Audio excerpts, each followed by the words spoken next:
ওই কি রে তোর তো কইছি টাকাটা ফাটাইলি না কা টাকাটা জমা দাও লাগবে নি বেটা মস্করা করেন টাইম নাই কথা কইতেছি মিয়া আমি মাঝার সময় খারাই শিখি লেগে আমি হ্যাঁ আরে পরে কথা কইতেছি এই ভাই কি হইছে আমরা কি নিয়ে ঝামেলা করছি আরে ভাই মাঝার সময় আমি দাঁড়াইছি আমি এফসি তে সাইকেল লাগাই দিছি আচ্ছা দাঁড়ান সাইকেল লাগা দিছি আমরা কি করছে এই মাঝার সময় শুধু আপনি সাকায় দাঁড়ায় রয়েছে হ্যাঁ। আমি যাইতে পারি না আমি কি করবো এখন কি করছে আমরা থাপড় দিছি এই আমার মেয়েটা খাবার দিয়েছে কয়টা দিছি আর একটা দাম দরকার ছিল এই দাঁড়ান মিয়া থাপড় টাপড় করেন কা একটা থাপড় দিছি হ্যাঁ আপনি ওনারা একটা থাপড় দিছেন 50 টাকা জরিমানা ভাই পরে কল দিতাছি আর রাখেন 50 টাকা জরিমানা 50 টাকা বাইট করেন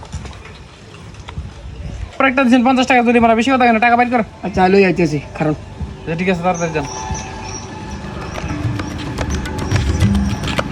বিচার করলেন হ্যাঁ হ্যাঁ আপনি নাইলে টাকাটা লইলেন আপনি